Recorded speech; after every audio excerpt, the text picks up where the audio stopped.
Welcome back to the Jeff and Bill Show. Hard day for the Salem family. Hard day for a lot of us who knew Charlie Kirk personally.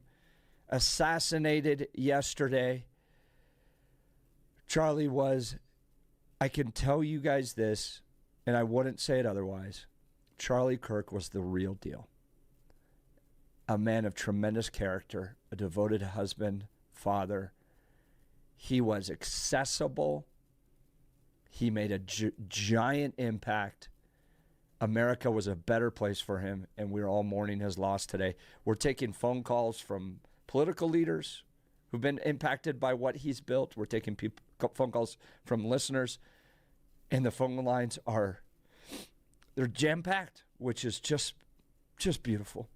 And as somebody who knew Charlie very, very well, to see the outpouring of support that's coming is helping me. So thank you all. Let's go to Representative Brandy Bradley, who joins us this morning. Representative, it means a lot to us to have your time this morning. Yeah, thanks for the call.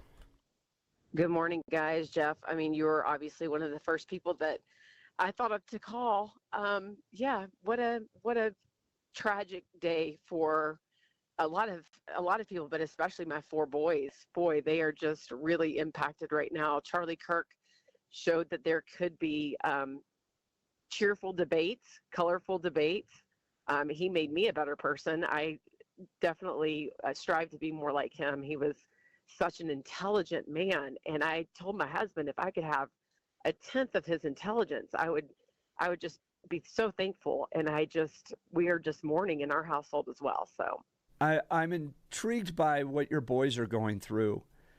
We've heard from other people that this is a generational assassination that took place yesterday on the level of an RFK or a JFK or an MLK, where people from that generation were changed, that there was a loss of innocence, that there was a loss of optimism and hope.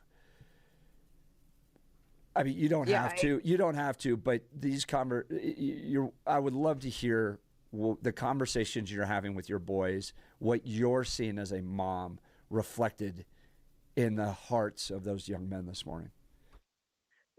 It was kind of like a 9/11 moment for me. You know, we all knew what we were doing, or a Challenger moment when the Challenger exploded and you're sitting there watching it take off. And, you know, my children just looked at me. Now they see the hate in this world. I got a death threat again last night.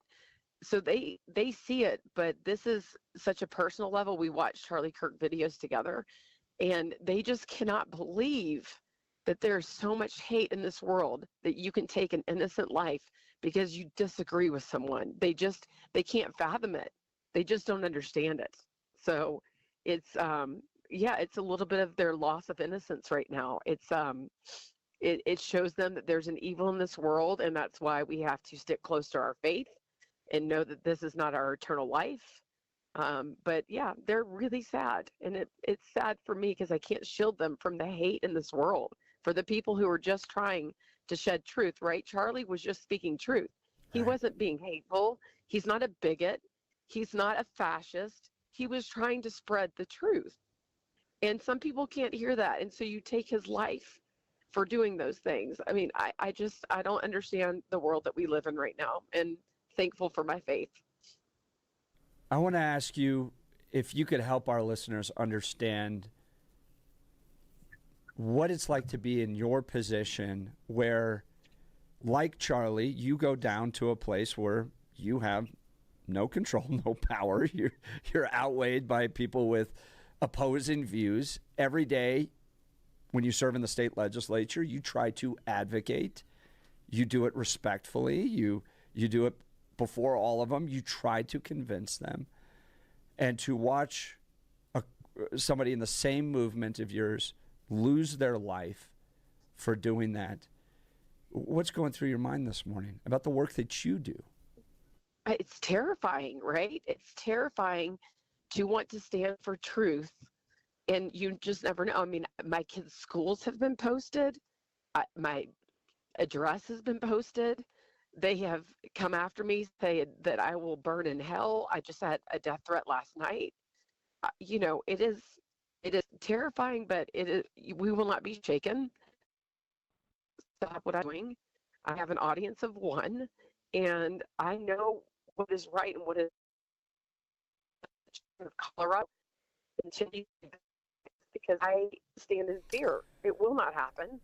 And if my dismay is going to be, or if my life is going to be taken because I'm standing for truth, then so be it. And I think Representative Bradley, we're just up against a break. I think Charlie had that same value. You're listening to Jeff and Bill.